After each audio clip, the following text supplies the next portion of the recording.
Welcome to Air Quality Matters, and this is a conversation with Charles Weschler. After completing his Ph.D. in chemistry at the University of Chicago, he did his postdoctoral studies with Professor Fred Basolo at the Northwestern University. In 1975, he joined Bell Laboratories as a research scientist in the physical chemistry division. He conducted research at the Bell Labs and its successor institutions until 2001, being named as a distinguished member of the technical staff. In 2001, he retired from Bellcore and Telcordia and accepted positions at the Environmental and Occupational Health Science Institute in Rutgers University and the International Centre for Indoor Environment and Energy at Technical University of Denmark. He has continued in those positions through to the present day, and in 2010 he joined the faculty of the Building Science Department at Tsinghua University in Beijing as an ongoing visiting professor.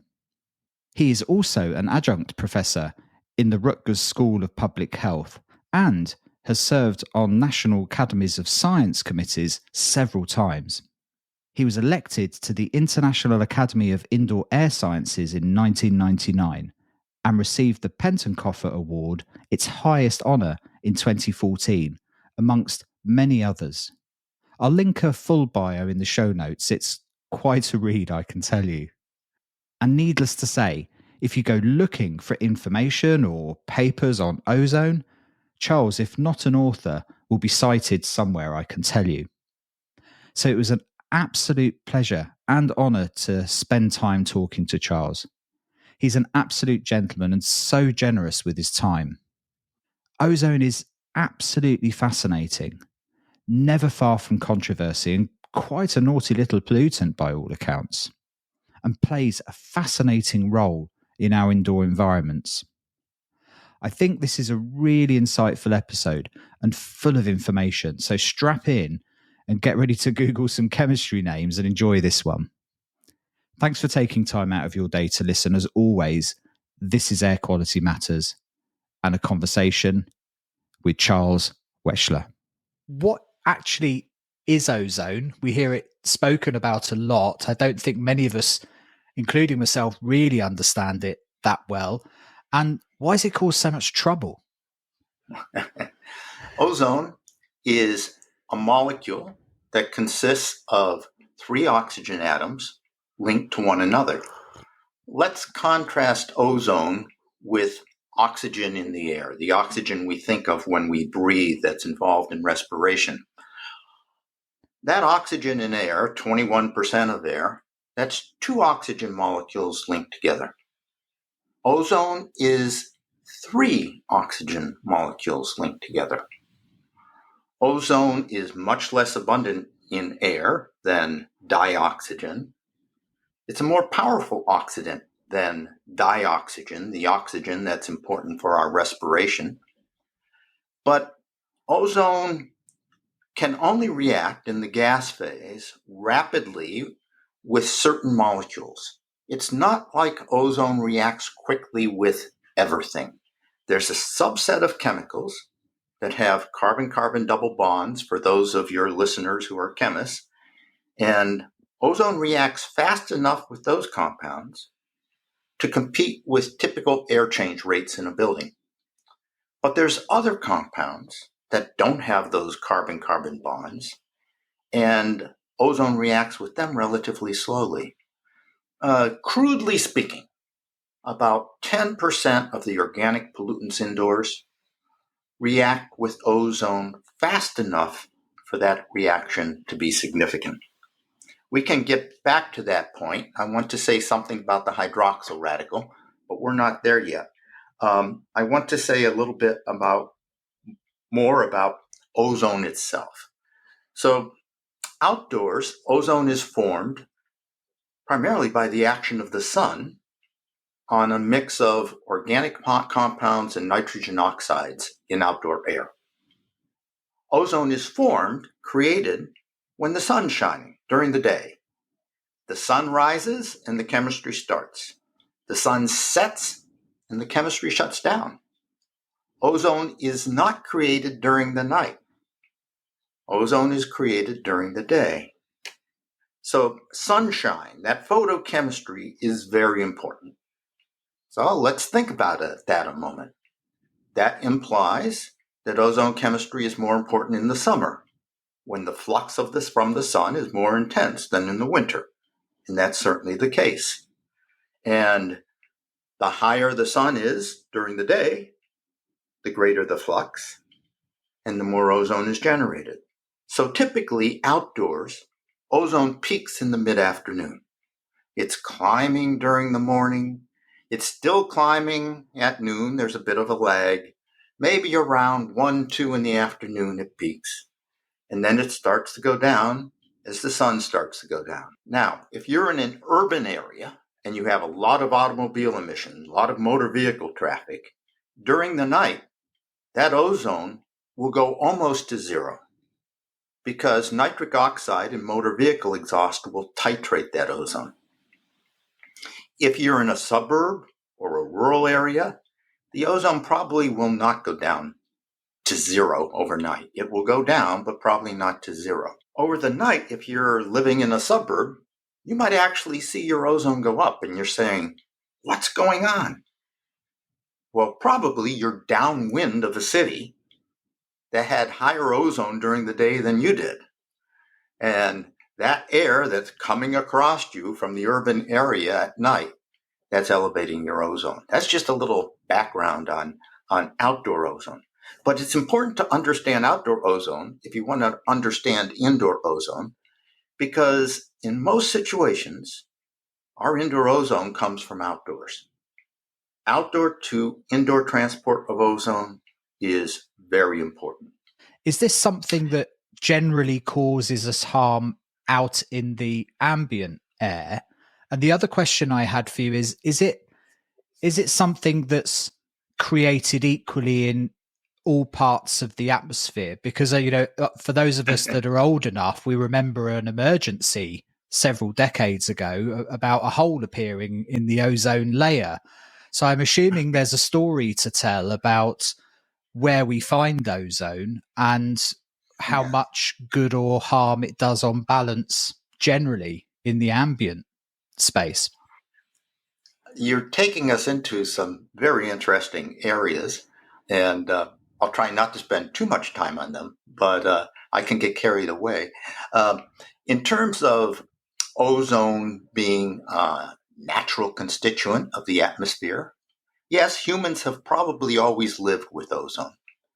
But the levels of ozone in our outdoor air at ground level have likely gone up since the Industrial Revolution. We didn't have the ability chemically to measure ozone until 1850, 1860, 1870. When we first learned how to do it, ozone measurements were made in cities like London and Paris.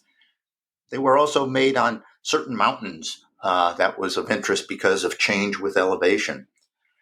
Well, if you look at those early measurements of ozone, which are chemically sound, which were well done, they're telling us that ozone levels in urban areas today are substantially higher than they were in London or Paris in 1870. What was observed when they made those measurements on mountains was that ozone was higher at altitude than at sea level. And that remains the case today.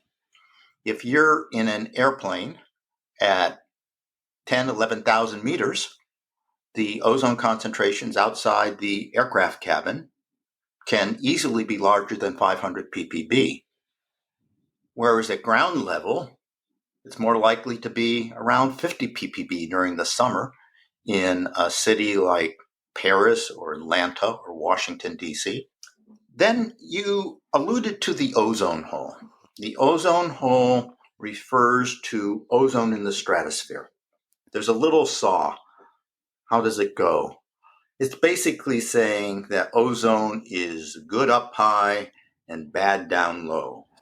When we can breathe it, it's bad. When it's up high, it protects us from UV radiation. The ozone concentrations in the stratosphere are hundreds, thousands of times larger than the ozone concentrations at ground level. And yes, they're very important for protecting us from UV radiation. Of course, UV can contribute to skin cancer. It can also drive chemistry that we might not want to happen outdoors. The Montreal Protocol forbade the use of certain chlorofluorocarbons that were getting into the stratosphere, where they were being busted apart, and the chlorine atoms were chewing up ozone. And you could actually see this so-called hole in the ozone layer up there in the stratosphere. Fortunately, the hole has healed since the Montreal Protocol, but it's still a concern. So does that distinction make sense to you, Simon, between ozone up high and ozone down here where we're breathing it? I think it does, and I think it's an important distinction because and it probably is a generational thing. Like if you're of my age, when you were young and very open to this kind of thing, the ozone, the hole in the atmosphere was a real thing as a kid. It was something that was found out, it was serious, and there was a global effort in the production of products to change our ways to have an impact on the environment. It was one of the first experiences, perhaps aside from removing lead from petrol, which was probably a little bit before that, but it was one of the first kind of global environmental things that was happening for me as a kid, going, wow, like there's something in the air that is important to us and we can have a big impact. And you have to kind of remind people of that every now and then, that as a species, we can actually see ourselves going down the wrong path and actually make a correction if we get organized and do it. Because I asked somebody the other day, is the issue with lead in the air still a thing even anymore? Have we managed to eradicate? Because, when I was even younger, it was damaging sandstone and historic buildings in urban areas and things. And we seem to have fixed that as well. So we have a track record, actually, and it's quite encouraging sometimes to know that we can actually recognize this stuff and have an impact. Yes. There's other examples as well where we really have improved things. And actually, ozone's one of those, Simon. Ironically, about the same time you're talking about the concern regarding ozone in the stratosphere and the ozone hole, there was considerable concern about ozone pollution at ground level. If you lived in greater Los Angeles, it was not at all unusual to have outdoor ozone levels routinely above 100 ppb. We made detailed measurements of outdoor and indoor ozone at a telephone switching office it was around 1994. And for 14 months, we continuously measured outdoor and indoor ozone at that office, Burbank, California. And it was not at all unusual to see the outdoor ozone over 100 ppb, especially during the ozone season from about April perhaps to October. We've improved things. The ozone levels don't get that high anymore. I live in New Jersey. When I first came here, ozone and smog were a serious problem, and we just didn't see blue skies during the summer days. Today, we have mostly blue skies in the summer, if it's not cloudy, and our ozone levels are so much lower than they were in the mid-70s, in the early 80s, and that's because of steps that have been taken to reduce the emissions of certain organic compounds and nitrogen oxides from the tailpipe of motor vehicles. You can't change the sun. The sun's going to be doing its thing. But if you reduce the precursors, you'll reduce the amount of ozone formed when the sun is shining. So that's another success story. And it's not just in the United States, but it's also in many large European cities. Ozone is less of a concern for your listeners who live in London than your listeners who live in Paris or Athens. But I don't know what the ozone is in London, what it got up to today. Yeah, that's a miss for me. I should have checked before the call. Actually, it might be a good point to do just a couple of reference points for people. When we're talking about parts PBB, we're talking about parts per billion, by the way, which is an incredibly small amount of something in something. It's very hard to describe how small that is, but parts per billion of anything is really quite small. But you've thrown out a couple of numbers there that I think might be worthwhile as just putting a reference point in for people for later on in the discussion. Yes. What's our current kind of WHO type target to keep ozone below generally? What are we trying to do these days? What are the numbers? I'm embarrassed. I should remember that. The current National Ambient Air Quality Standard in the U.S. is 70 ppb, as I recall. Okay. And I'd have to double check on the WHO outdoor standard. It's in that ballpark. It might be a little lower. And you were talking about seeing measurements regularly up at the 100 or plus historically. So we've managed to bring that down somewhat in the environment. If you look at these maps of the United States, which show regions that are in violation of the National Ambient Air Quality Standard for ozone, those maps used to have many, many regions in the United States that were out of compliance. And today, far fewer regions are out of compliance. And the standard has gone down during that period. It's easier to go out of compliance today than it was in the 70s and 80s because the bogey number was higher in the 70s and 80s, 1970s, 1980s. So if I get you right from a what is ozone perspective, it's one of those things that is going to be there to some degree. We've probably always existed around it to some degree. It's a bit like baking a cake in some way. We're always going to have the sun applying the heat. We've just got to not provide it with the ingredients to rise. It's one of those chemicals. A good analogy. But we do want to remember that ozone levels in urban areas today are probably substantially higher than ozone levels in urban areas in the 1700s or early 1800s. It's not like humans have evolved experiencing high levels of ozone. I think it's important to make the point. We're talking about ozone, and the reason we're talking about it is because of concerns regarding ozone and human health. And I should just in broad strokes talk about the evidence there. Brilliant. And there was a very large, well-done study by authors are Turner et al. Came out in 2016. And it looked at the effects of long-term exposure to ozone. It's an epidemiological study. The ozone in the study was measured at different outdoor monitoring stations, or it was inferred by calculations if they didn't have outdoor monitoring stations close enough to the individuals they were following. They followed a huge number of people. They followed them over a period of time, and they looked how a 10 ppb increase in ozone outdoors, how that affected different health endpoints. They found that 10 ppb increase in outdoor ozone resulted in a 12% increase in respiratory mortality, deaths from something like COPD. 12% increase with a 10 ppb increase in ozone. They also looked at cardiovascular effects, circulatory mortality. That went up 3% over the period of the study.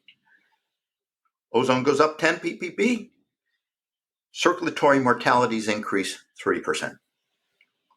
If we look at mortality from all causes went up 2% for that 10% increase in ozone. If you dig more deeply into the data, you'll find that if you're exposed to PM 2.5, it increases the adverse effect of ozone. Now, people can explain that. The explanation goes something like the PM 2.5 causes irritation in the respiratory tract, and that irritation makes you more susceptible to what ozone does. Okay? People, the epidemiologists, they correct for confounders when they do these studies. And you can deliberately look at how a pollutant like PM 2.5 influences the effects of ozone. You can treat it as a confounder. In terms of causation, chamber studies have been really valuable in terms of helping us better understand mechanistically why ozone is bad. Okay? Yeah. If I put you in a chamber and the chamber contains clean air, but we deliberately generate ozone with something like a UV lamp, and I ask you, have you ever done one of those tests with a ping pong ball and a tube? You blow into the tube. How high can you get the ping pong ball? I've not done it personally, but I've seen them, yes. Okay, it's a simple measure of your lung capacity. Yeah. Well, if you're in a chamber and you're breathing 100 ppb of ozone for a couple of hours, you're not going to be able to get that ping pong ball this high. I don't know if were you ever a runner? No, but I'd have played a lot of sports when I was younger, so I would have done a lot of running. But again, you were probably playing in a region where you didn't have high ozone. Personally, I used to run quite a bit. We had a race that went on every Monday night during the summer, a 5K. And some of those summer nights, the ozone would be high. You'd finish those races and you'd be coughing. You'd take a shower later on and you'd try to take a deep breath and you caught your breath. That's ozone affecting our respiratory system.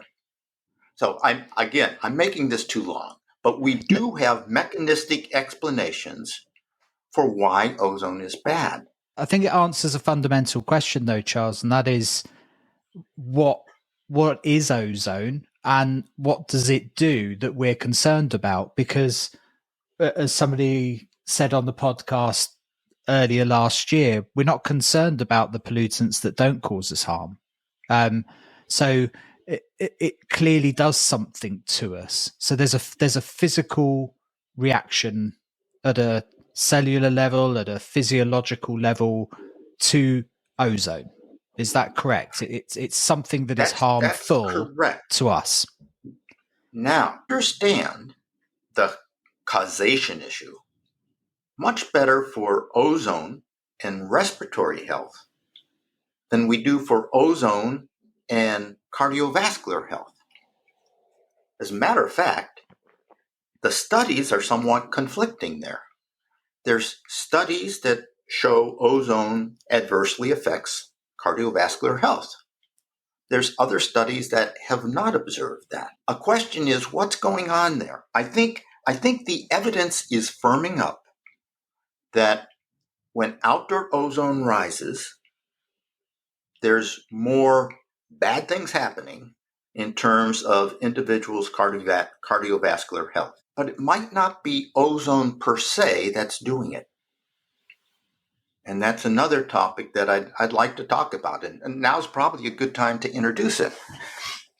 That large epidemiology study I told you about, looking at increases in ozone and increases in different health outcomes. That study was using ozone monitored outdoors at central locations. In the United States, it might have been 100 different central locations. However, that study, although all they're measuring is outdoor ozone, it's capturing three types of exposures. It's capturing inhalation of ozone when the people were outdoors. It's capturing inhalation of ozone when the people were indoors. And those levels are much lower than outdoors. I'd like to talk about that. And it's capturing inhalation of ozone products when people are indoors. I'll say that again. The exposures responsible for these long-term health effects, it's 3 different types of exposures, if you will. Inhalation of ozone when you're outdoors, inhalation of ozone when you're indoors, and inhalation of ozone products when you're indoors. Why have I left out inhalation of ozone products when you're outdoors? That would be the symmetric, right? The products outdoors are much smaller in concentration than the products indoors. We can, to a first approximation, ignore inhalation of ozone oxidation products indoors. Most of our inhalation of products derived from ozone chemistry occurs indoors as a consequence of ozone-initiated chemistry indoors. Interesting. And this goes back to a fundamental point we often make on this podcast is because we spend so much of our time indoors, even our exposure to outdoor pollutants often occurs indoors. And ozone, I'm guessing, is a key example of that a large percentage of our exposure to unless we're a very outdoors person in a job specifically, a large degree of our exposure to that pollutants is going to happen in our own homes and in our workplaces. You're taking me good places. I want to say something there. Indoor ozone levels are lower than outdoor ozone if there's no indoor source. Median indoor ozone levels, typical indoor ozone levels, are somewhere around 5 ppb in homes, in schools, in offices. Indoor ozone levels are typically 15 to 30% of outdoor ozone levels if there's no indoor sources. So let's pretend that the products of ozone chemistry have absolutely no effect, that it's only ozone that's bad. Ozone indoors is identical to ozone outdoors. It's the same chemical. It doesn't change. Ozone is ozone. So let's say indoor ozone is 5 ppb and outdoor ozone is 35 ppb. Very common numbers. And let's say it's a day where you spend 3 hours outdoors and 21 hours indoors. So 3 times 35, that's 105, right? And 21 times 5, that's 105, right? So for that simple example, you inhale as much ozone indoors as outdoors. I say again, we assumed that indoors was 5 and outdoors was 35. We assumed we were outdoors for 3 hours and indoors for 21. Now we should refine it and say, what was ozone when you were outdoors? Because ozone has these diurnal variations. Also happens indoors. But you see the point I'm making, related to your point. Even though indoor ozone concentrations are only a fraction of outdoor concentration, because we spend so much more time indoors, we're likely to inhale comparable levels of ozone indoors to what we inhale outdoors. That's interesting. Yet, I suppose, if we've always been around ozone, and ozone was probably very low in the past, and we were much more outdoors historically, we've probably always been around 5 and 10 ppbs of ozone. So maybe that isn't so bad. But I think we're probably going to completely bust people's noodles here, to excuse an English colloquialism. But I'd say we're probably going to fry people's brains when I ask the question, why is indoor ozone so much lower than outdoor ozone if we're changing our indoor air frequently enough? Let's say half an air change an hour or an air change an hour. We're completely replacing the air in our buildings frequently enough. Why would ozone be so much lower indoors than it is outdoors? Because ozone reacts. Bingo. in indoor environments. Ozone reacts on indoor surfaces. Ozone reacts with chemicals in the air. Let's assume the air change rate is half an air change an hour, what you just mentioned. You said a half to one. We can use either one of those numbers. The rate at which ozone is removed indoors because of reaction with chemicals on surfaces and chemicals in the air, that rate is about 3 per hour.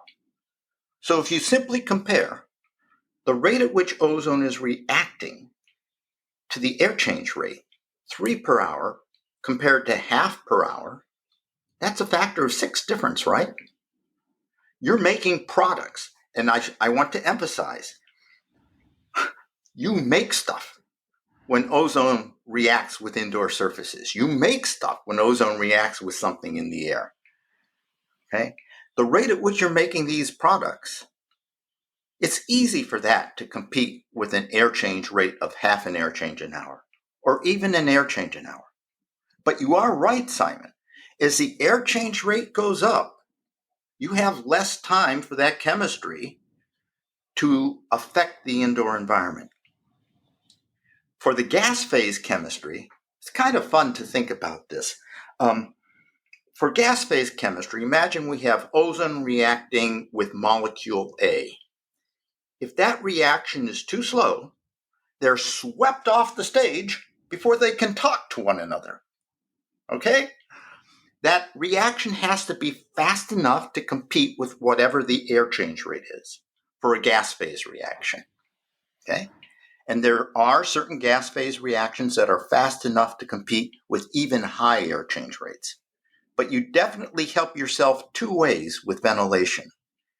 You dilute the products with ventilation, and there's less time for the chemistry to occur as the ventilation rate goes up. Conversely, I guess if it's too slow, you give more time for that chemistry to occur. Bingo. But you're reducing Absolutely. the amount of the reactive agent in the air to do that chemistry.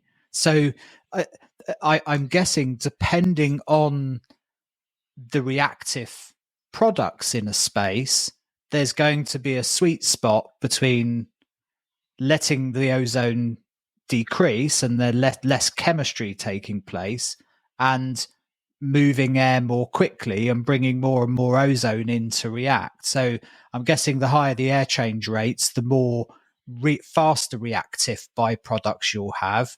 The slower the air change rate, the more slower byproducts you'll have. So that, I guess it depends what byproducts you're producing. And that's where ozone's really interesting, because it is a bit naughty. It does produce some rather naughty byproducts, doesn't it, from an air quality perspective? And we can, and I'm glad you mentioned that, because maybe 5 minutes ago I was saying the hypothetical. Let's pretend that it's only ozone that has adverse health effects. But I think more and more we're appreciating that some of those products are going to contribute to adverse health effects. The big question is how much? But think about some of those products. Formaldehyde. People know formaldehyde is bad. Ozone, any organic molecule that has what's called a terminal double bond, that means at the very end of the molecule, it's C double bond C. When ozone reacts with that terminal double bond, one of the products will be formaldehyde. Acetaldehyde. Acetaldehyde is also not a very good chemical, toxic chemical, and you can make acetaldehyde from ozone. You make more complicated compounds. I don't want to lose your listeners with complex chemical names, but forgive me just to mention some of the things that scare but that's me. half the fun of air chemistry, is the names that people go, you're the what now? So Okay. Go on, go for it, because I think that's the litany. fun bit, because there's some great names. Okay, so these are Charlie's chemicals of concern: dicarbonyls, organic peroxides, diol peroxides, organic nitrates, secondary organic aerosols. We can say more about those. Hydroperoxy radicals, alkyl peroxy radicals. secondary ozonides, organic hydroperoxides. Those last two compounds I mentioned, they're thermally stable. They hang around if the air isn't too moist. But if we inhale them, we've got a moist respiratory tract, they react to make these reactive oxygen species, ROS, bad guys. So anyway, those are some of the products of concern. I ask your listeners to forgive me for the chemical names, but they're the larger important point is not all ozone products are innocuous. Some of the products are a concern. Unfortunately, we don't know enough about the toxicity of many of these products. Yeah, or have the epidemiological evidence to understand their impact at a population level. But we do certainly Correct. For some of them, some of the aldehydes, we have quite a bit of information on, particularly formaldehyde. You mentioned that it produces formaldehyde. It seems relatively easily. Does it also make the existing formaldehyde problem worse? Because one of the problems we have with formaldehyde in the indoor environment is a byproduct of a lot of the building materials and furniture materials we have in the space. Yeah. Is ozone having a part to play in that story in some way as well? To be fair, Simon, if you have a significant indoor source of formaldehyde, imagine you have the resin in the plywood is a source of formaldehyde. In most cases, that's going to be emitting formaldehyde at a substantially larger rate than you get formaldehyde made by the ozone-initiated chemistry. If you have no meaningful indoor sources of formaldehyde, that chemistry will certainly elevate the indoor formaldehyde. But if you have a strong indoor source of formaldehyde already, the extra formaldehyde from the ozone chemistry, it's just a small addition to what you already have. Okay, interesting. And before we forget, you said secondary something twice. Secondary something first time and secondary something the second time. Two different things that I can't remember either. Let's just talk about the first one. We won't bother with the second one. The first one is the more important, I think. Secondary organic aerosols. It's a fancy name for a class of particulate matter, a class of airborne particles. Airborne particles that are generated as a consequence of chemistry involving organic compounds. They're referred to as secondary organic aerosols. In urban areas, there's a great deal of interest in secondary organic aerosols. These aren't particles that are directly emitted into the air. They're formed as a consequence of atmospheric chemistry, typically photochemistry. Now, I mentioned a short while ago the evidence for the toxicity of ozone. We have even stronger evidence for the toxicity of PM. You had Professor Rich Corsi, on your show a couple weeks ago. Excellent show. And he spoke at length about PM 2.5 and the National Academy of Sciences report that has just come out that he chaired. And he explained to your listeners just how toxic PM 2.5 is and the very strong evidence, mechanistic evidence, behind the epidemiology. So let's compare the toxicity of PM 2.5 to the toxicity of ozone. PM 2.5 is substantially more toxic. Maybe a factor of 20. It depends on what you're talking about. Now, ozone can react with certain compounds to make PM, secondary organic aerosols. So this ozone chemistry is a way to get to PM. I'll give you a good example. When you peel an orange, you emit limonene. A classic classroom demonstration of this chemistry is to have something like a bell jar with a UV lamp. and you take the peel of an orange or a lemon and you squeeze it in the bell jar. You get a cloud. The ozone in that bell jar reacts with those terpenes to make this cloud of secondary organic aerosols. It's a very cool demonstration.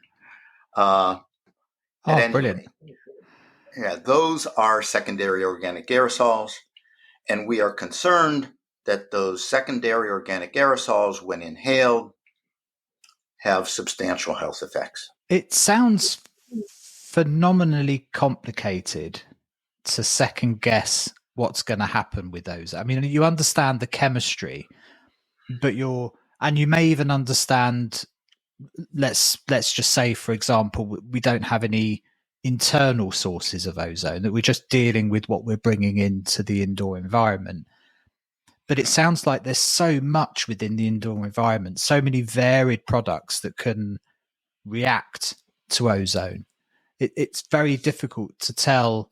Just because you've got low ozone in a space doesn't mean ozone didn't come in and hasn't already reacted and turned into something else. You know, that's the beauty of chemistry, is it's this constant moving feast of reaction. So unlike a pollutant that is what it is and just floats around in the air and tends to cause you harm, it's about filtering it or removing it or stopping it coming in, basic engineering controls. But you throw a good dose of chemistry in here, it makes it far more complex, doesn't it? Try to figure out what you're likely to see in any given environment. Certainly true, Simon. I want to re-emphasize something you just said. You nailed a really important point. And you mind if I just say it again? When we measure indoor ozone at 5 ppb, we're measuring a residual concentration. Okay? It's the ozone remaining after that outdoor ozone has reacted on indoor surfaces and in indoor air. That difference, I think a really informative number, is the difference between outdoor ozone and indoor ozone at any building site. Imagine you're really interested in ozone and you're going to different buildings. If you had an instrument with you and you measure outdoor ozone and you measure indoor ozone, you look at the difference, that tells you something about the oxidation products in that building, in that building's. That's what you're talking about when you're talking about sinks. It's basically the thing that is reacting with ozone and dropping ozone in a space, and it's just a question of what it's become. Like that's what you're trying to then figure out. Okay, what is and is that measurable? I mean, can you walk into a space and figure out where that extra 30 parts per billion of ozone has gone in the air? Are there some known knowns? Do we know certain building materials and certain products? Are there certain very inert interactions and things we can put into a space that are going to sink ozone and wrap it up into stuff that we don't care about? And can that totally outweigh the negative? How do we figure out what to do? Let's pause. Sorry, time out. Yeah, sorry, my brain's gone off on one. You've already touched on 3 additional important points. Okay. And let me see if I can remember them. The first question that I heard was, can we identify what these products are? Well, it's only relatively recently, using very expensive state-of-the-art instruments, where ozone and its products have been measured in a home or in an office. Alan Goldstein's group at UC Berkeley has done some beautiful studies in actual homes. I think it's up to 3 homes now. They've taken their PTRMS, we won't go into what that instrument does, just take my word for it. It's very good at detecting organic compounds at very low concentrations. It can measure concentrations down to 10 parts per trillion, not billion, but per trillion. And it does this in real time. Yeah. Well, but it's expensive. It's $700,000, $800,000. Okay, it's not cheap. And outdoor atmospheric chemists have used this technology for a number of years. Alan has this type of instrument. He's brought it indoors. These studies were funded by the Sloan Foundation as part of their indoor chemistry program. His first study was in a home in Oakland, California, for 8 weeks during the summer. For 8 weeks, he's measuring outdoor ozone and indoor ozone continuously. He's measuring a slew of organic compounds in the air continuously. He's measuring them outdoors, in the kitchen, and in one of the bedrooms. In this study, you can actually see when the air exchange rate changes, you see changes in the ratio of indoor to outdoor ozone. You typically see the highest indoor ozone, as you would expect, in the mid-afternoon on those days when the air exchange rate was higher and the outdoor ozone was higher. When the indoor ozone goes up, we see products of ozone chemistry going up, just like they should. Some of those products are products formed when ozone reacts with the skin oils of the occupants. Our skin oils contain some chemicals that react rapidly with ozone, and we've learned what the products of ozone skin oil chemistry are. And some of these products are they're good markers of ozone skin oil chemistry because they're not formed from other sources. So, an example is 4-OPA. When ozone reacts with squalene, which is about 10% of our skin oil by weight, you get 4-OPA. So if you see 4-OPA rising indoors, that's telling you ozone skin oil chemistry has occurred. A simpler molecule, decanal, that's just 10 carbons with an OH at the end. Decanal is formed when ozone reacts with sapienic acid, a constituent of our skin oil, and triglycerides that have the double bond in just the right spot. Well, in that study I mentioned, in this home in Oakland, when ozone increased, decanal would go up. When ozone went down, decanal would go down. They did something else really cool. The occupants went on vacation for a week during the study. So, what do you think happened when the occupants went on vacation? What happened to the 4-OPA or the decanal? Did they go to zero as soon as the occupants walked out the door? No. It took several days for the concentrations of 4-OPA or decanal to decrease. Why? Because when we occupy a building, we leave our skin oil everywhere. It's on surfaces we touch. Think of fingerprints, right? Fingerprints are just skin oil on surfaces. Ozone reacts with fingerprints. It gives you 4-OPA and decanal. So I'm assuming it's bed sheets, clothing, anything that you touch, anything in contact with you is picking up those oils and then reacting. Right. Yeah. And so the occupants leave and you stop the recharging process. When the occupants go out the door, that source of indoor skin oil goes with them, but they've left behind their skin flakes that contain skin oils, their surfaces they've touched, the bedding, the clothing. You're so right, Simon, to mention the bedding and the clothing. So it takes time to see this ozone skin oil chemistry decay. It's occurring even when the building is unoccupied. Eventually, it'll be hard to see. Things get chewed up. But so that's the kind of thing we can see with these state-of-the-art instruments, making measurements continuously in real time and seeing what changes when ozone changes. And we can do accounting in those kind of studies. We can talk about what fraction of the ozone that's been consumed, what fraction has created product X or product Y or product Z. We can calculate yields of ozone oxidation products. I should call out Brandon Bohr's group at Purdue. He's done analogous studies in an office building. I think it's a zero energy office building. I'd have to double check that.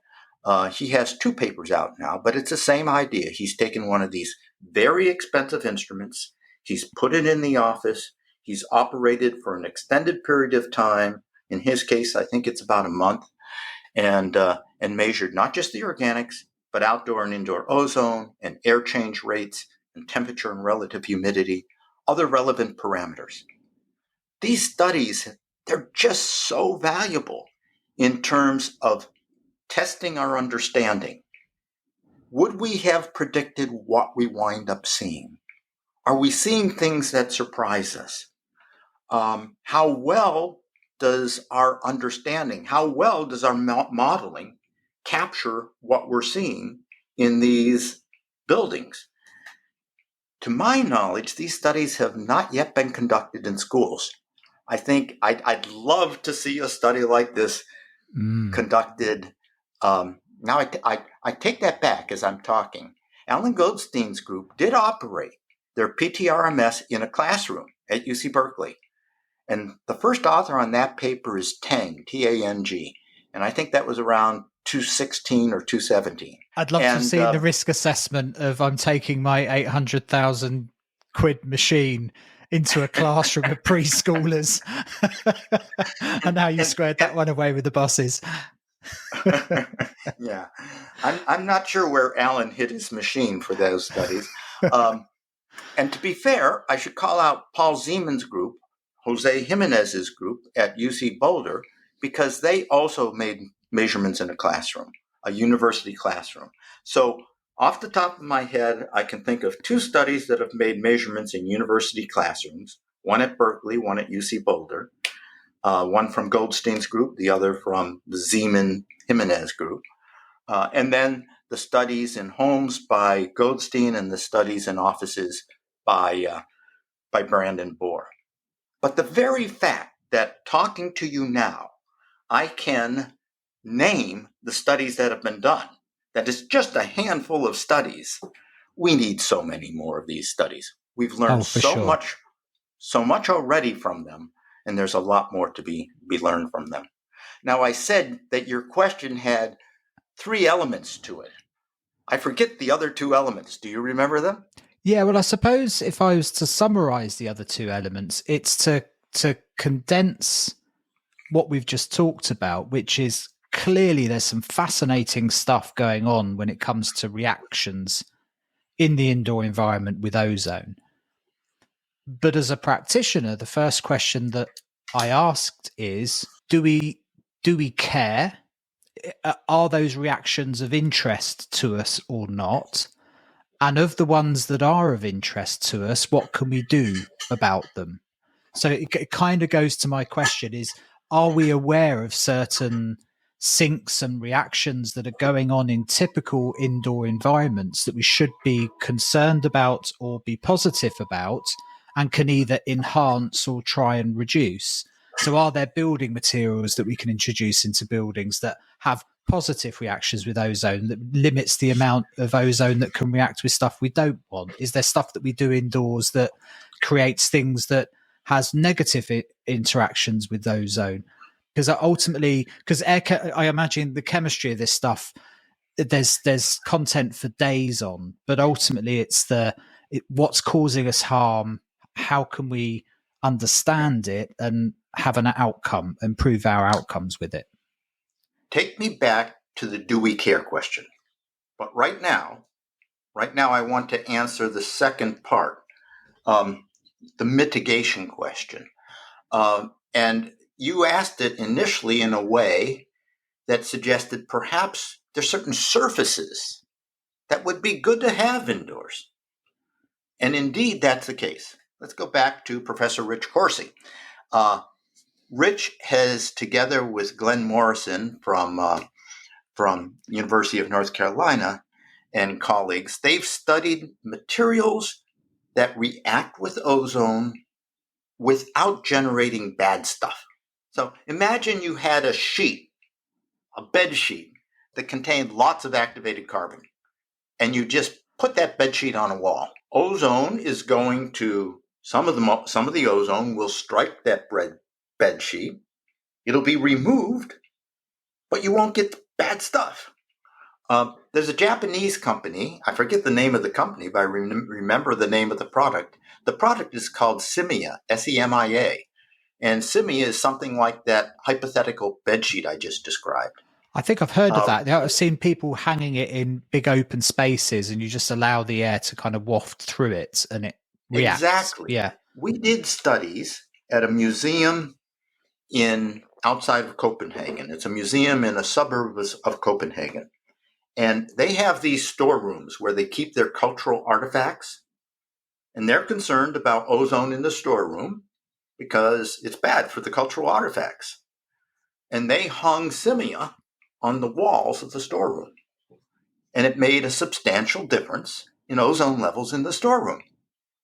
It was a relatively inexpensive solution. I use that word cautiously. I don't know the lifetime of Semia. How long does it keep doing its thing? I don't know. But when I was involved in this study, it was impressive. It worked. So let's go back to what Witch Corsi and Glenn Morrison did. They looked at materials like that have the potential to remove ozone without creating bad stuff. One of the things that they looked at was taking a ceiling fan. I'm pointing up because I have a ceiling fan here. And they put strips of activated carbon cloth on the blades of the fan and just circulated that fan. And that was taking some of the ozone out of the room. They also looked at certain types of paint.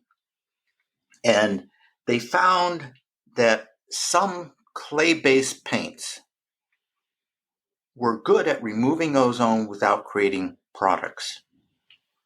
And Rich actually came to Technical University of Denmark, where I've been working as a visiting professor since the early 2000s. We have some wonderful chambers at Technical University of Denmark, at DTU. And in one of those chambers, we deliberately generated ozone and looked at ozone concentrations with a surface that had not been painted with one of these paints, and then after it had been painted with one of these paints. And indeed, the ozone levels were lower, using this particular paint. Again, we don't know how long the paint is efficacious, but so this is an attractive area to passively remove ozone.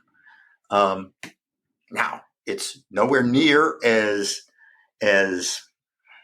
impactful as removing ozone actively. Ozone is actively removed as we speak in a number of commercial buildings. If you're making semiconductors, you're probably taking ozone out of the air of that space where you're fabricating the semiconductors. I got involved in this to some extent when I was still working at Bell Labs, or actually one of its subsequent institutions. And we looked at different charcoal filters. And in this case, we looked at the lifetime. These charcoal filters, we looked at how efficient they were at taking ozone out of the air. Now, these filters used a large amount of charcoal. As I recall, it was about 45 pounds of charcoal for what was about a 2 foot by 2 foot filter. So about 2/3 of a meter by 2/3 of a meter. And I'm not good at converting, 45 pounds to kilograms, but you can make a rough estimate. It's a lot of charcoal. Yeah. But the filters Google it. lasted a very long time. We kept those studies up for 8 years for our primary project. And those filters initially were taking out 95% of the ozone in the air. And this is back when New Jersey had much higher levels of ozone. And 8 years later, they were still taking out 65% of the ozone in the air. We did another study. It only lasted 3 years, but we looked at how we could protect the filters, the activated carbon, from particles and whether that impacted the efficiency. And if we had a pretty good particle filter upstream of the activated carbon filter, it remained very effective for the entire 3 years. The soiling by the particles was, over time, impeding the effectiveness of the activated carbon. But if that carbon was protected from soiling by particles, it remained effective. Interesting. Say something else about activated carbon filters. They have a relatively short lifetime for removing odors. Activated carbon, those pores that capture organics, those pores fill up. Maybe a higher molecular weight organic will displace a lower molecular weight organic from the pore. Ozone, it's a totally different removal mechanism. It's not the pores. Ozone is reacting with dangling carbon bonds on the activated carbon. And activated carbon has a lot of dangling carbon bonds. And it's going to take a very, very long time for ozone to chew up all the dangling carbon bonds. And you keep making new bonds, dangling bonds, because what you're making breaks off. You might get some CO2, you might get some carbon monoxide. Not enough to be of concern, but when that happens, you, in effect, are regenerating the activated carbon. Interestingly, then, these products that we see increasingly finding their way into the residential settings that have activated carbon in them, these air cleaners that, as part of the filtration layers, may have a carbon filter, while the carbon filter may have a shelf life from the perspective of removing some gases and odors, actually it's probably still doing a very good job when it comes to ozone removal, even perhaps if it's not as effective downstream. That would be correct, Simon. That would be correct, assuming that the filter contained enough carbon in the first place. Yeah. In some of these filters I've seen on standalone air cleaners, there's a very small amount of activated carbon. We did studies at DTU with what was called a combination filter. At the time, it was being sold by Cambridge, I think. And these studies go back to 2003, 2004. And we compared different types of filters, but this combination filter was appealing. Are you familiar with EU7 filters, the terminology EU7? Don't think so, EU7 refers to removal efficiency. And it's a pretty good removal efficiency for PM, an EU7 filter. I think it's something equivalent to maybe a MERV 13 filter. Many of your listeners know better than I do. I know them as F7 filters. Okay, F7. Yeah, I think they've changed them now. They're now under new European standards. They're called EPM 1.1 and EPM 2.5. So I think they now directly relate to the particle size, whereas previously they were called F7 or G4 filters would be the pre-filters. So people would know those names. About. Yeah. So at the time, Cambridge had a filter, an F7 filter, and they put enough activated carbon in it that it also removed ozone. As I said, they called it a combination filter.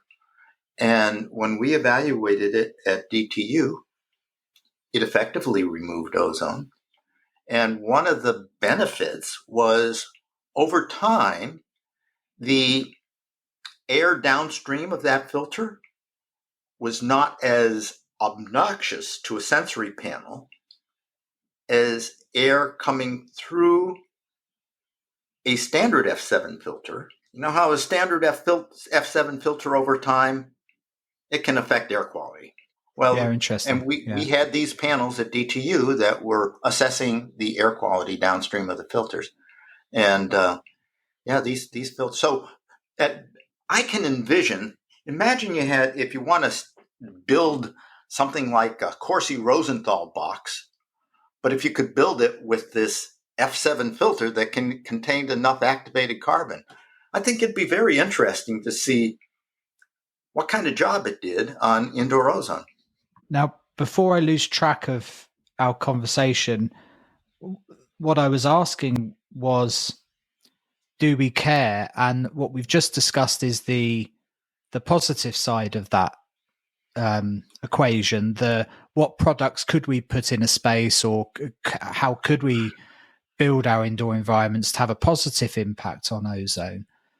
What of those studies that have done the expensive monitoring shown when it comes to the kind of activities or the products that are in our indoor spaces that are causing negative reactions that are harmful, the formaldehydes and the other aldehydes, for example? Are there things that we should know about or understand or be changing in our indoor environment to limit the impact? Because ozone is always going to be there.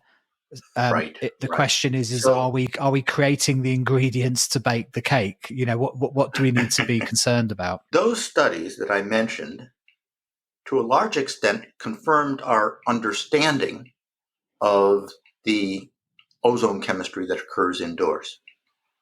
Before those studies were conducted, we had done chamber studies at DTU, looking at ozone when human beings were present, and we identified 6-MHO and 4-OPA and decanal and other products of ozone human chemistry.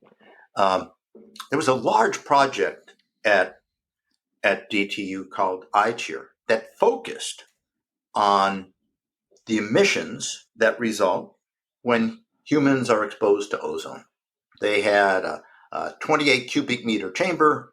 They had different panels of 4 volunteers. I think there were altogether maybe 12 different panels of 4 volunteers.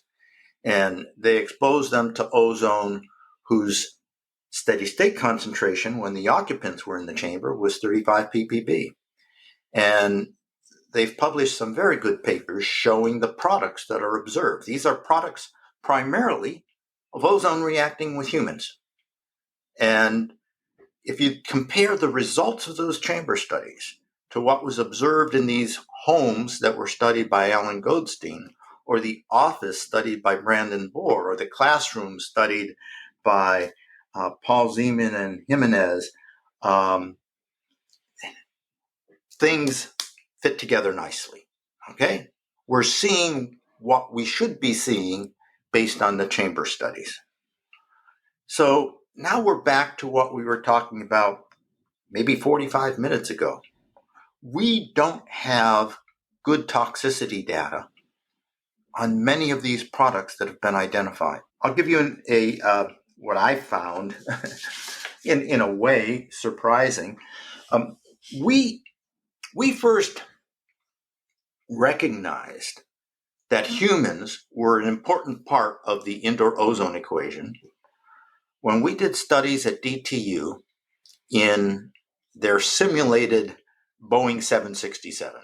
One of the chambers at DTU is 5 or 6 aisles of a Boeing 767, and Boeing built that chamber there. To help you recall, the 767 is a 2-aisle plane. It's a wide body. Okay, so if you have 5 or 6 rows of the 767 in economy, you've got room for a fair number of volunteers, and DTU did a lot of simulated flights with volunteers, looking at how temperature and relative humidity affected the perception of air quality on the part of these volunteers.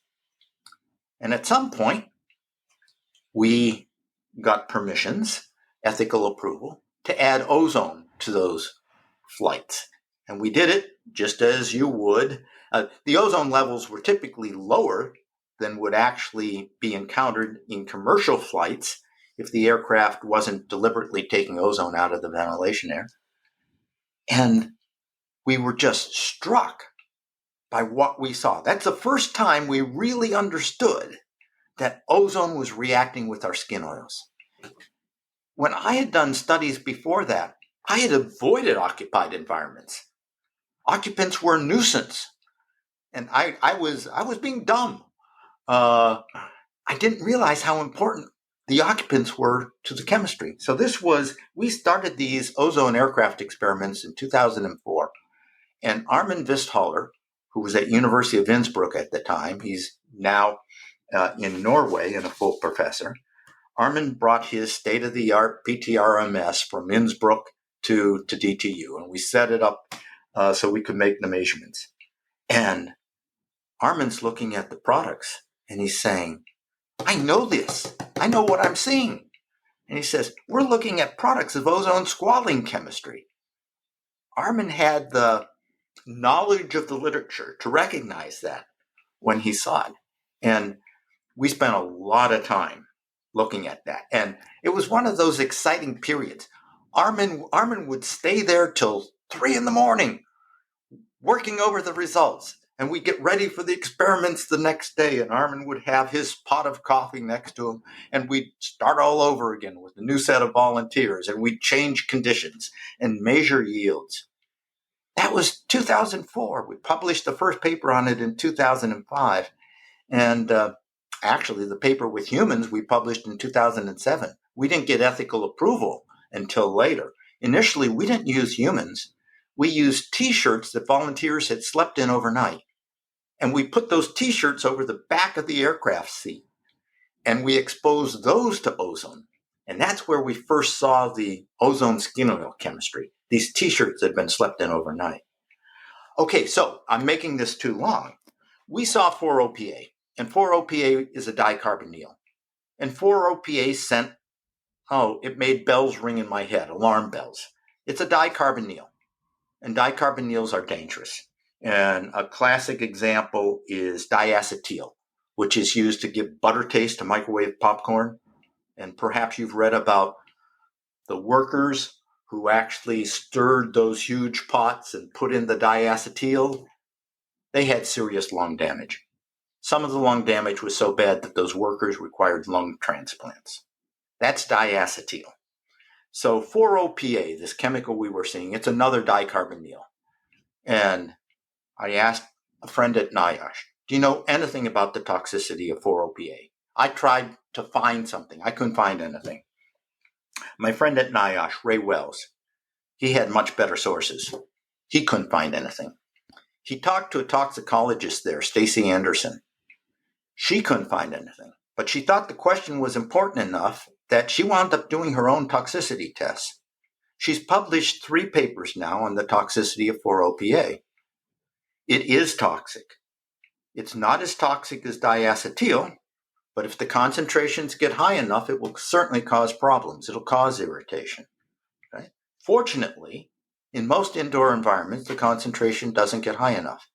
But it's an example of a compound I think we want to pay attention to. We don't want to see the concentrations of 4-OPA get up to 50 ppb. Typically, they're like 2 ppb or less, Simon. Just to put it in perspective, I don't want to scare the listeners. But this is just one product, and we have all these other products. I mentioned some of these products that scare me. Diol epoxides. I'd like to see some toxicity tests on some of these diol epoxides that are being produced. I worry about highly reactive short-term compounds that are being produced. We worry about reactive oxygen species that are generated when we inhale PM 2.5 or when we inhale ozone. What happens when we inhale reactive oxygen species? What happens when ozone reacts with limonene, that lemon scent? One of your products is hydrogen peroxide. We have a sense of how toxic hydrogen peroxide is. Not terribly toxic. We use it to clean wounds and what have you. But if the concentration gets high enough, it could cause problems. But what about some of these hydroperoxy a hydroperoxy radical or an alkyl peroxy radical? How damaging is it when we inhale something like this? And then these secondary ozonides. That's the other secondary that you heard me mention. That's an example of a compound that is perfectly happy, content to sit on a surface if things are dry, and it will last for a fairly long time, days and months. But if that secondary ozonide has been formed on the surface of a particle and you inhale that particle, it's going to encounter the moisture and you've got a reactive oxygen species wherever the reaction happens. So we don't know the toxicity species, but I'm worried about the potential toxicity of some of these products, and that's why I care. Yeah. Let's speak more generally. We've been talking about a lot of chemistry driven by ozone. I told you about in an earlier conversation we had about the National Academy's study, Why Indoor Chemistry Matters. And that study came out about 2 years ago. I love the title of the report, Why Indoor Chemistry Matters. I mean, the title is telling us that this is something we should pay attention to. And here's this National Academy panel, 12 experts from different fields, including toxicology. And a lot of the chemistry that they're looking at in this report is ozone-initiated chemistry. And they're saying that we should pay attention to this. This matters. That funding agencies should fund studies on indoor chemistry and its consequences. That it's not just academic interest. It'd be nice to see in the U.S. the National Institutes of Health, the NIEHS, the National Institutes of Environmental Health Sciences. It would be good to see them funding studies of the consequences of indoor chemistry, the potential health effects. And I think we're going to see those kind of studies going forward. But we really haven't had them large-scale health studies examining different types of indoor chemistry. We haven't had those kind of studies. Yeah. I'll tell you a funny story. I'm involved in the International Energy Agency's annex on air quality and ventilation, the AIVC, which you probably know about. A lot of your colleagues in the States would have been involved in it over the years. And recently there's been an annex that's looked at, among other things, it's been the start of the work by Ben Jones and Max Sherman on the harm intensities of certain pollutants, right? But one of the pieces of work within that annex is called Annex 86. I'll share a link along with all the other stuff we've been talking about today. They look at materials science and materials chemistry, talking about much of the stuff we were talking about a minute ago, about the kind of materials and chemistry that you can use to have an impact on air quality. And it looks like a real frontier of building science. But if you look around the room when that part of the conversation is happening, and that room is mostly filled with academics who are from an engineering, a building physics, fluid dynamics kind of arena, you see this fear and a white look come over their face as the chemistry starts getting discussed, because it's instantly something that they start to hit their glass ceiling on really quickly. And the reason I mention that is that it sounds like air chemistry does matter. There's lots going on in that space and it's incredibly complicated, but probably struggles to get the traction and the funding that it deserves. I think you're right there. You've noticed that I've authored quite a few papers with Bill Nazaroff. And I bring up Bill because he got his Ph.D. with Glenn Cass at Caltech. And as part of his Ph.D., he developed a complex model, a very good model for indoor chemistry. And he published a paper in 1986 on modeling indoor chemistry. It's a beautiful paper. And it was really ahead of its time. So this is 1986. And it's taken a long time for, I think, a lot of researchers to catch up with what was in that paper in 1986. And certainly in terms of funding, trying to find funding to examine indoor chemistry prior to the Sloan Foundation, good luck. I was fortunate enough to be at Bell Labs for 25 years, and I was in the physical science division. They were willing to support the work I was doing because it did have implications for telephone switching equipment. Okay. Bill's PhD work at Caltech in the mid-'80s, that was supported by the Getty Foundation. Why? Because of the impact of indoor chemistry on works of art, on cultural artifacts. So my work at the time, Bill's work at the time, neither of us were being funded because of health concerns. It was apparent that indoor chemistry was adversely affecting equipment, electronic equipment. It was apparent that indoor chemistry was affecting artwork.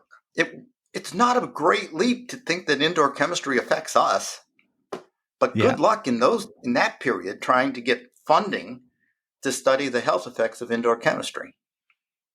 Now, so how did you find yourself in this particular field and space then? Okay. My PhD, I did my PhD in chemistry. I'm not a chemical engineer, I'm a chemist. My PhD in chemistry was at the University of Chicago, and it was electron transfer chemistry, Henry Tauby type chemistry, far removed from indoor chemistry.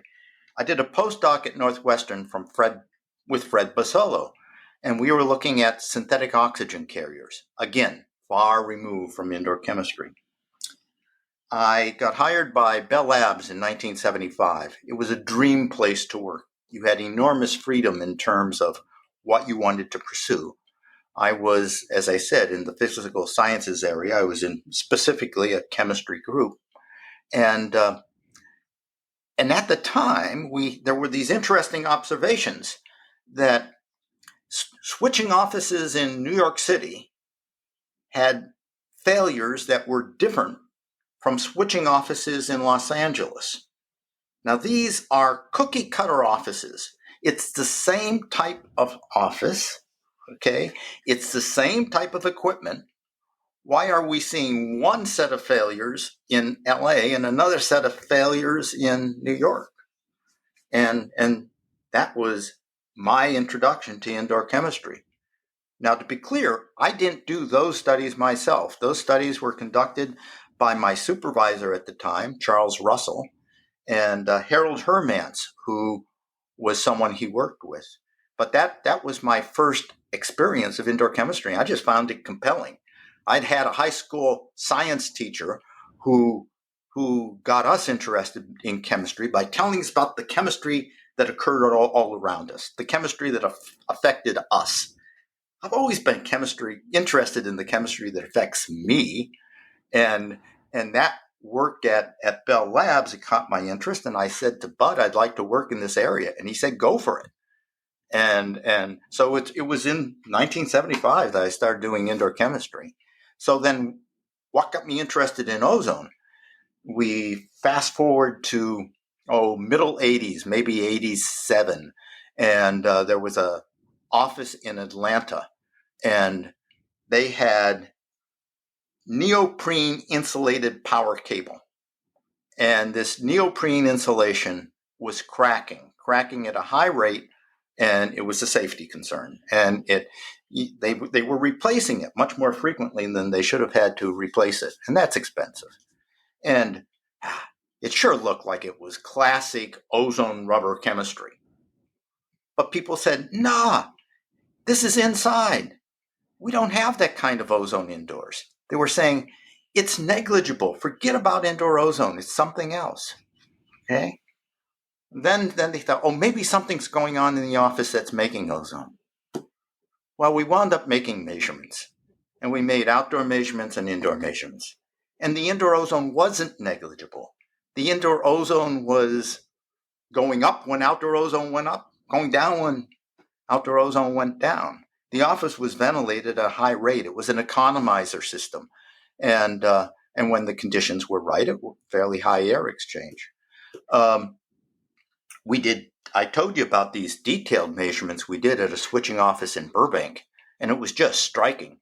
There were times when the outdoor ozone was over 100 and the indoor ozone was 50% of the outdoor ozone, again, because of the relatively high air change rates. So we were seeing 50, 60 ppb ozone in that office.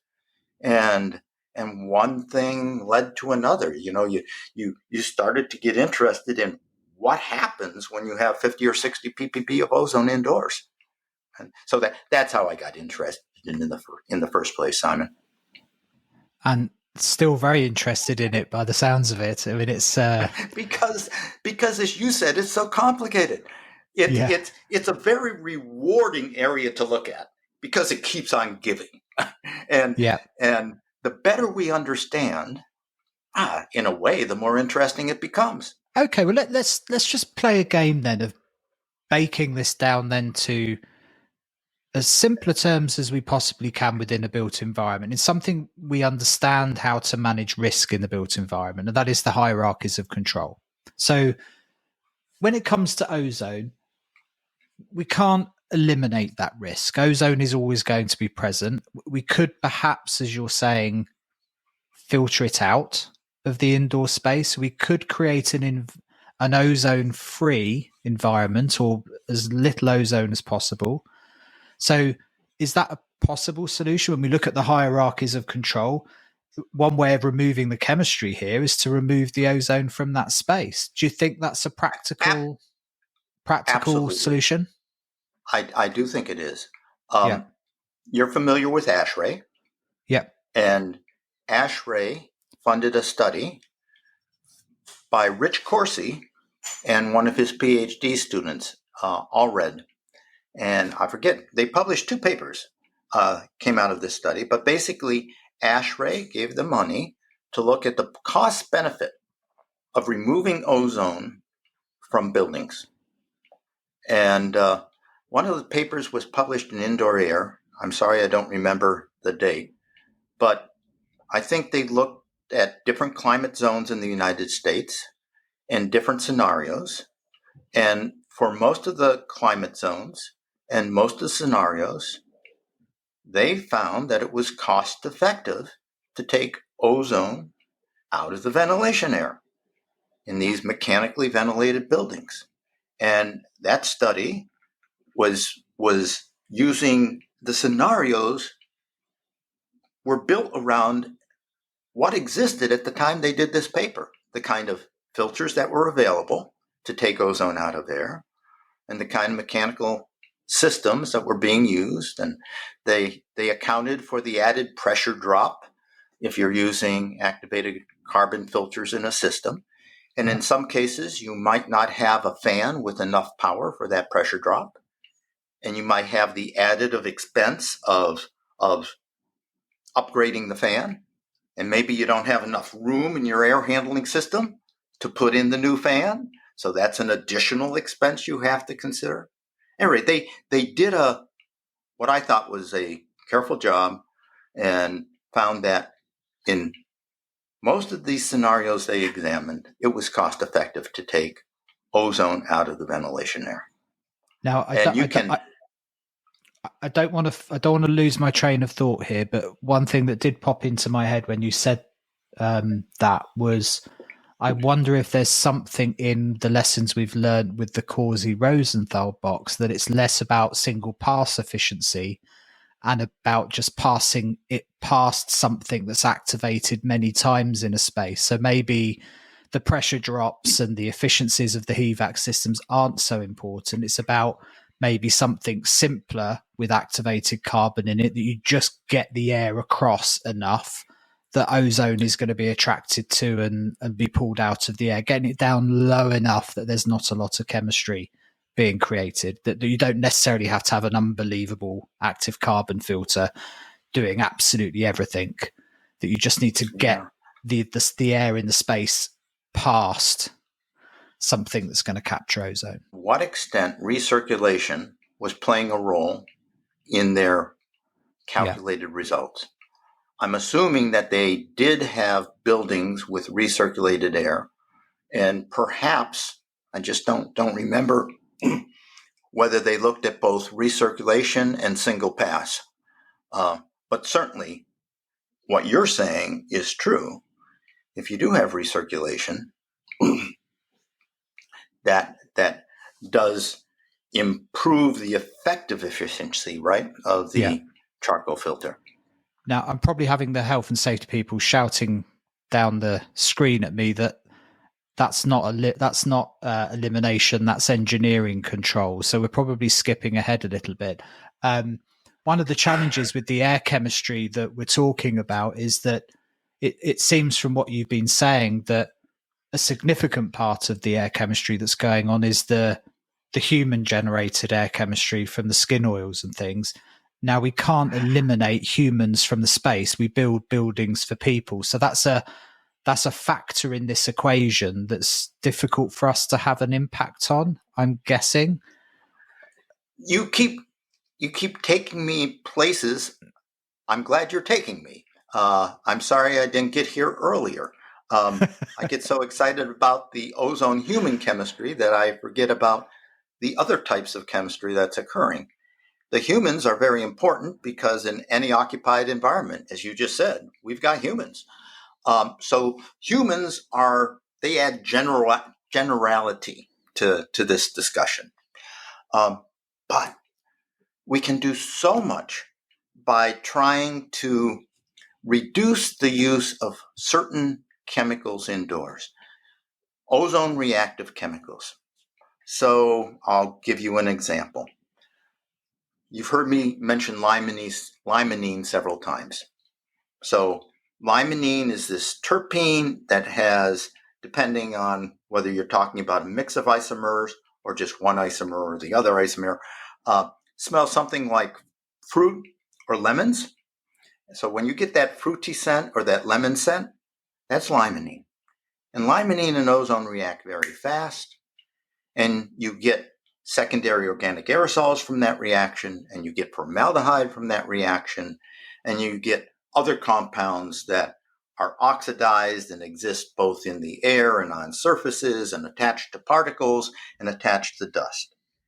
Now, limonene is a compound that you will measure in most indoor environments.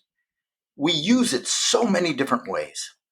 It's not at all unusual to measure a limonene concentration of 5 ppb indoors.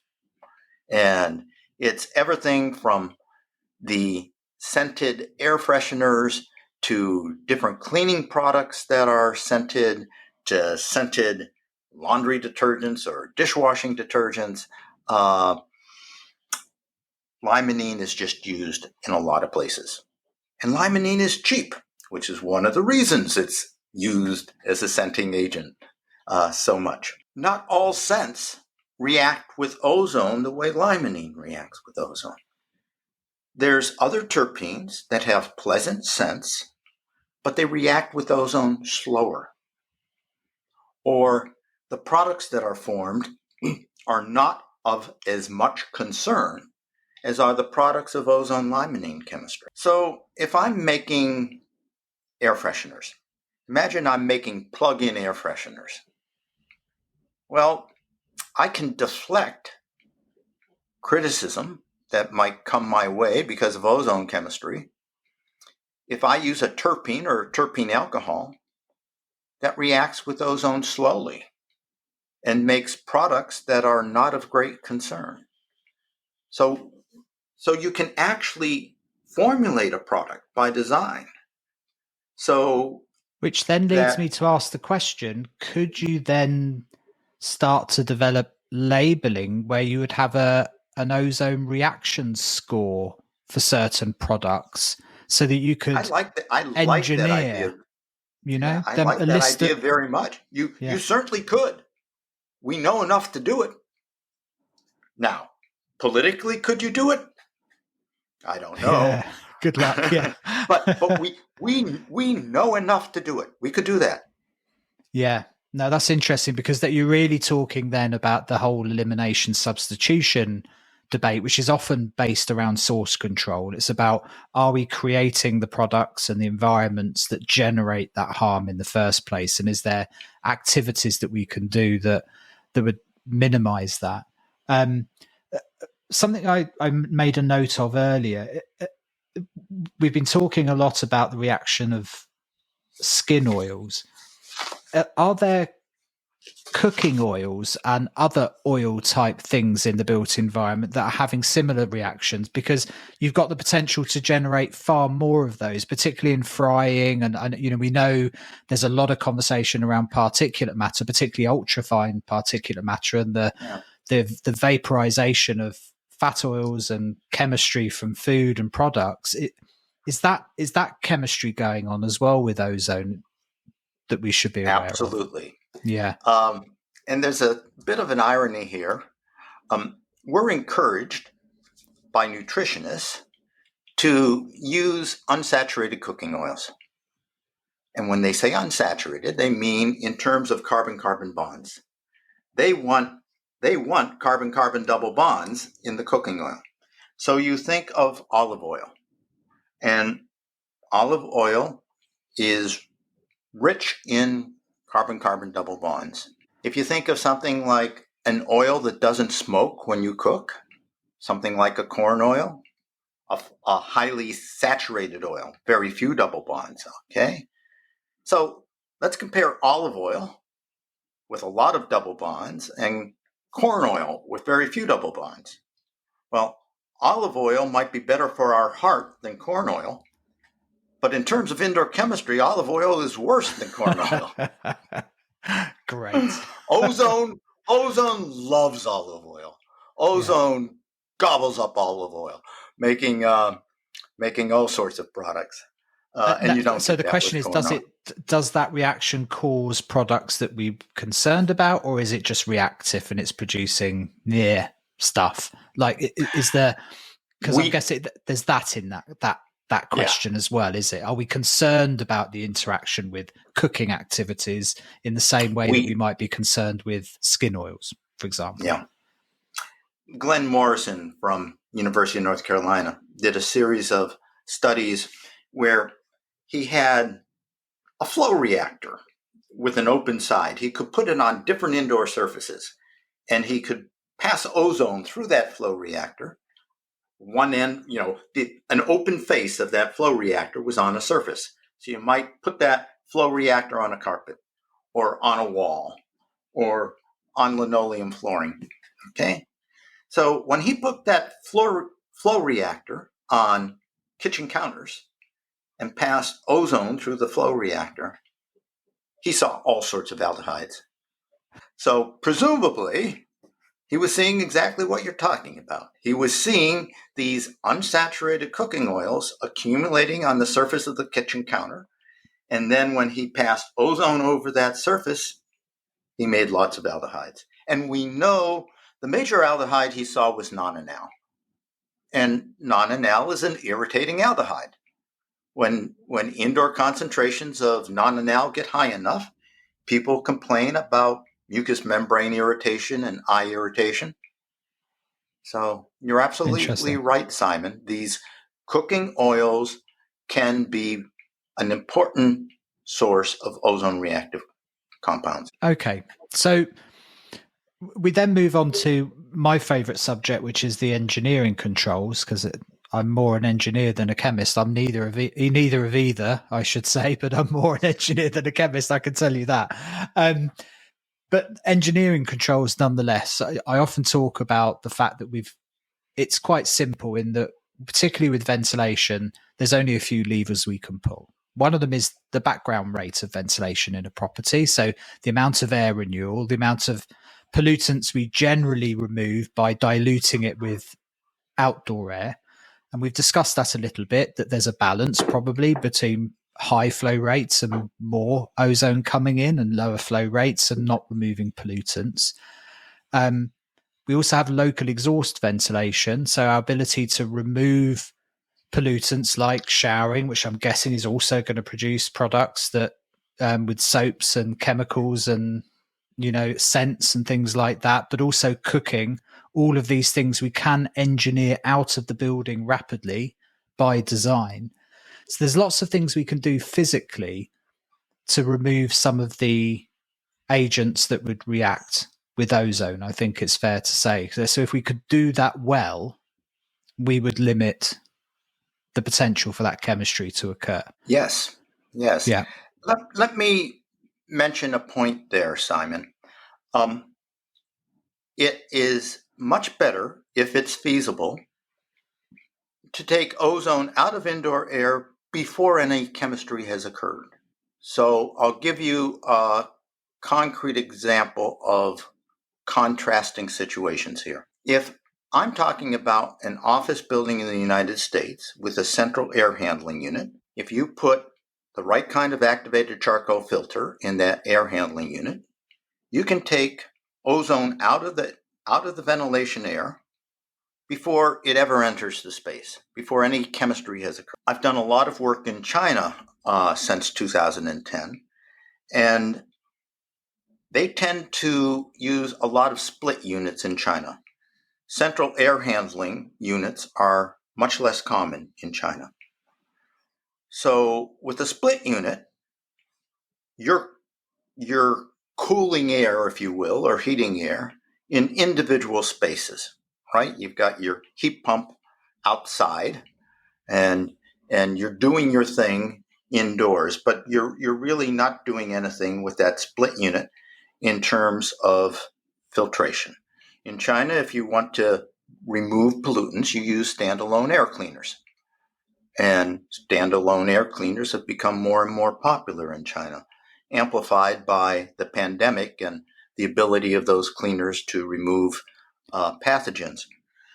Well, if you're talking about taking ozone out of an office in China with a standalone air cleaner, you're reducing the indoor chemistry, but it's not as effective as it is for an office in the US where you're taking ozone out before it ever enters the space. In China, the ozone is entering the space. You're making products before you have a chance to address the ozone itself and the products. So don't get me wrong, it's still worthwhile using a standalone air cleaner that takes out ozone, but it's much better to take it out before any chemistry occurs. Is that just because objectively we're introducing so much more ozone from atmospheric ozone than we are, generally speaking, in most environments, creating it indoors with electronic equipment and other things? Like most of the ozone. That's not what I was saying, Simon. Okay. So I think I wasn't clear enough. In both scenarios, there's no indoor source of ozone in these two hypothetical scenarios. Let's say in both scenarios, the outdoor ozone is 100 ppb. Okay, let's say it's Burbank in the old days and it's Beijing today, 100 ppb outdoors. And in Burbank, we've got an office with a central air handling unit, and perhaps the outdoor air has its own filtration potential, or maybe it's only the mixed air that gets filtered. But we're taking the ozone out of that air in Burbank before it enters the office and does its thing. In Beijing, with 100 ppb, we're taking ozone out of the air with a standalone air cleaner. The ozone has entered with ventilation air in Burbank. In Beijing. And now, after it's entered with the ventilation air, now you take it out. But there's been time for chemistry to occur. So now you have to worry about not just taking out the ozone, but you have to worry about taking out some of the products too. That's the point I was trying to make. Yeah, no, very true. And then perhaps my mistaken understanding of it is something that we have mentioned earlier. So far, all of our discussions have been based around the fact that we're not producing any ozone in spaces. Are we seeing scenarios in the built environment where we are generating significant enough amounts of ozone for it to be a problem? Maybe we'll come on to air cleaning type products that might do that, but like general office equipment, the electronic componentry, lighting, is our life in the modern built environment creating a significant enough amount of ozone for us to be concerned about, or as a proportion, is it is it still mostly outdoor ozone that's Okay, let's talk about indoor sources then. Anytime you have a corona discharge, you're going to make some ozone. So photocopiers historically have been a concern. Now, the people who make photocopiers, they know that they also generate some ozone. And any decent photocopier contains a good filter. Photocopiers are designed so that they don't actually emit ozone to the room. They might make ozone, but they don't emit ozone to the space around them. Now, you've probably used a photocopier, I certainly have, where you smell ozone. When you're using a photocopier and you smell ozone, it's time to call the maintenance person. It's time to do something about that photocopier. However they're getting rid of the ozone, that has to be addressed.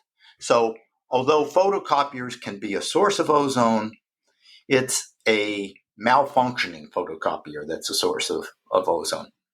And I think that's most frequently encountered where you're doing high flow put photocopying. You know, you might have a small room that's photocopying a huge number of documents in a small period of time. And there you might see ozone building up simply because the machines haven't been maintained as they should have been. UV lamps can generate ozone. I'll come back to that. But let's continue on ozone from corona discharge.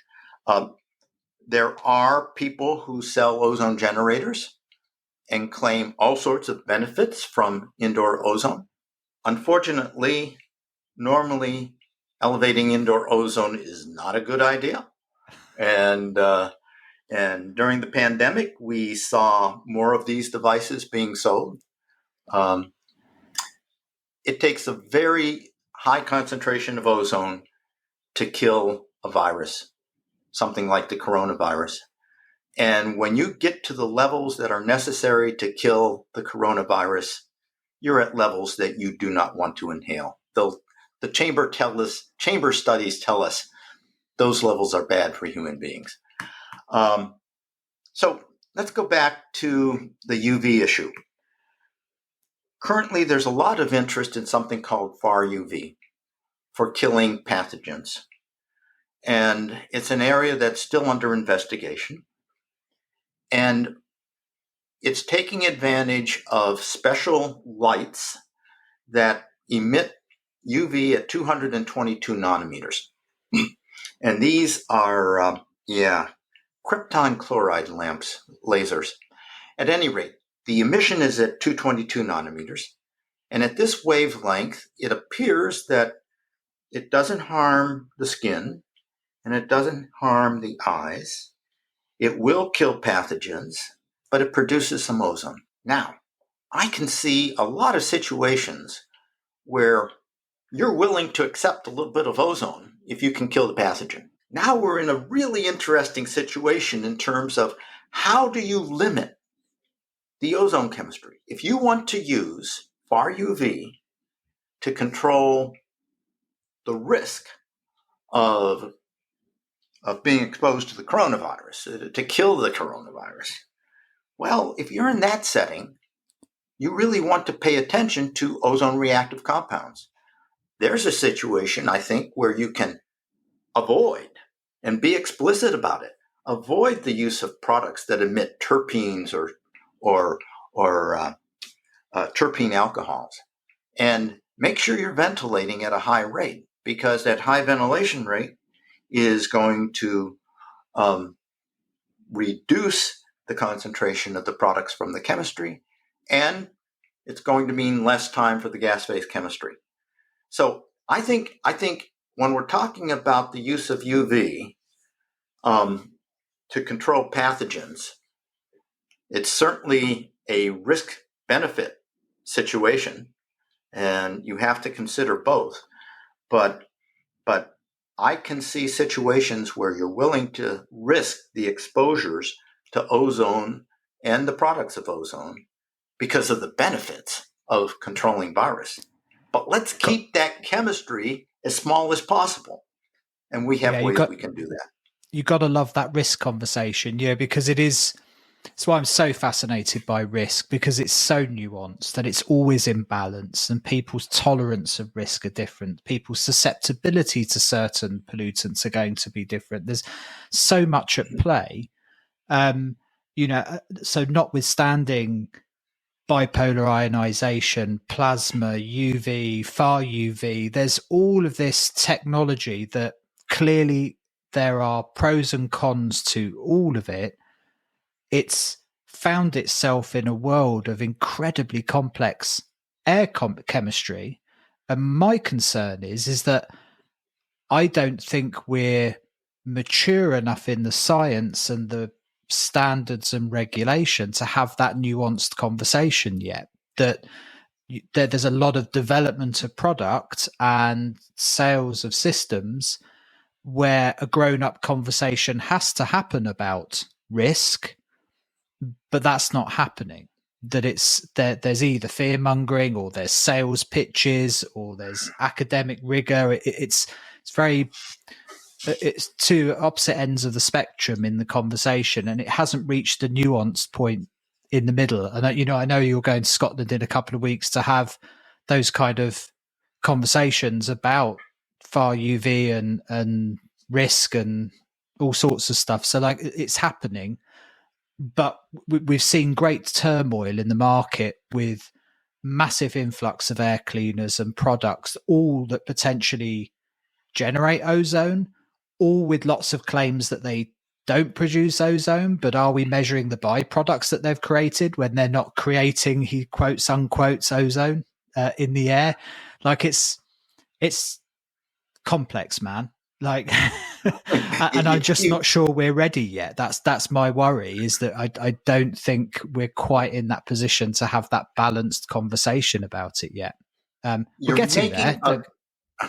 You're making a strong argument to fund research in indoor chemistry.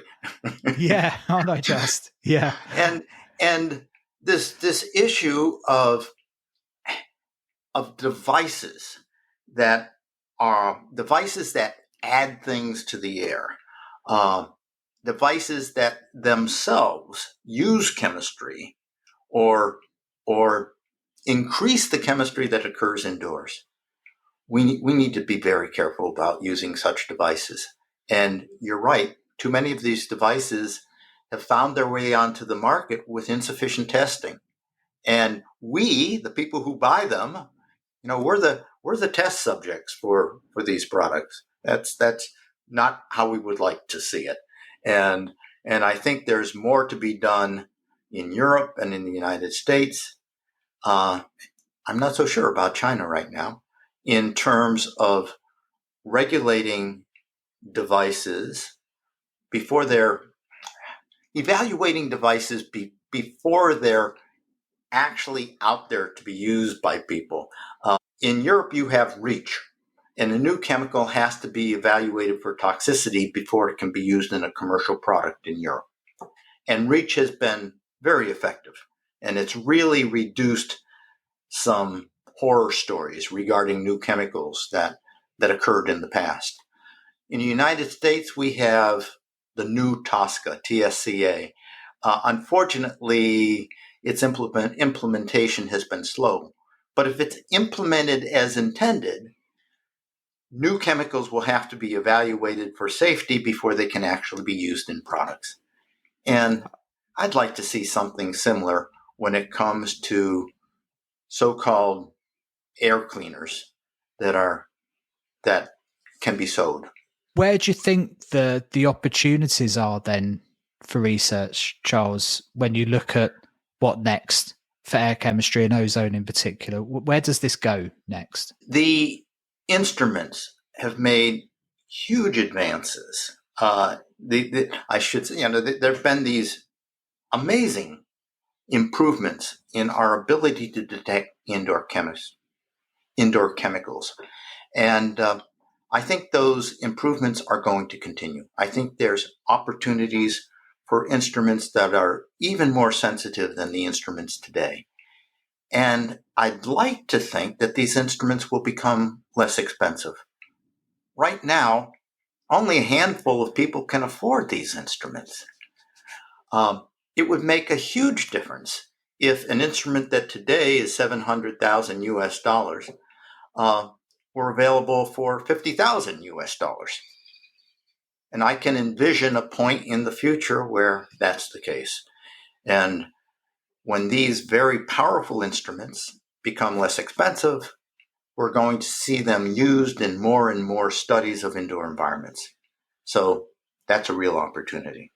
I've been impressed at the advances that have been made in instruments that anyone can use, instruments that are part of citizen science. I have behind me right now purple air on the wall, and I have another purple air outdoors. And those cost me about $200 each. And they're monitoring PM 2.5 continuously. And there's also an official air station in New Jersey. And I can compare my outdoor measurement to that official air station in New Jersey. And that air station is using an instrument that's maybe $10,000. It's really impressive how well this $200 instrument will do compared to the $10,000 instrument. And that's a relatively new situation. I mean, 10 years ago, that wasn't the case. We didn't have inexpensive but good PM 2.5 instruments 10 years ago. Yeah. And I'd love to see that kind of instrument available for ozone. Right now, we do not have inexpensive ways of measuring ozone at typical indoor concentrations. Most of the inexpensive ways of measuring ozone have sensitivities that are too high. You might look at an inexpensive ozone monitor and it might tell you that it's sensitive down to 25 ppb. That's not going to cut it for indoors. And we'd like to know indoors so we can do the difference between outdoors and indoors and get a sense of the products. We can't get a sense of the products if we don't know reliably that difference between outdoor and indoor ozone. I think that's an opportunity. And I talk to people who feel that there are possibilities there in terms of better, inexpensive but sensitive ozone monitors. I talked about biomarkers a little bit. And we didn't get into a study we did where we used biomarkers to try and distinguish between ozone exposures and ozone product exposures. We did do that. We did do such a study. It's a preliminary study and published it last year. And we saw a difference. It looked like we could use certain biomarkers to disentangle the impacts of ozone from the impacts of the products. Well, biomarkers is another area that's just exploded in terms of capabilities and sensitivities.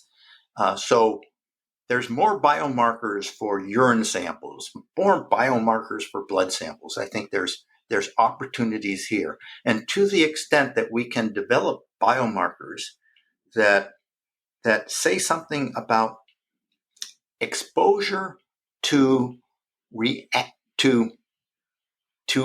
agents that already contain reactive oxygen species. Now, what happens when we inhale something that contains ROS already, rather than making the ROS endogenously? I think there's opportunities there. So yeah. those are. I think there are a number of opportunities that make this. It's continuing for me to be an exciting field. Absolutely. And if ever there was a podcast that needed a part 2, I think we've just heard it. We've just swallowed up 2 hours without even trying, Charles. It's been absolutely fascinating talking to you, as much because chemistry is so fascinating and it's an area that a lot of people in the built environment just aren't exposed to enough. And it's clearly an exploding field of research and science and learning. And I'd encourage anybody that's coming into this field that's got an interest in chemistry to have a look at this indoor environmental chemistry, because it sounds absolutely phenomenal. Charles, listen, thanks so much for spending the time talking to me this evening. It's been really great having you on the podcast. Thank you.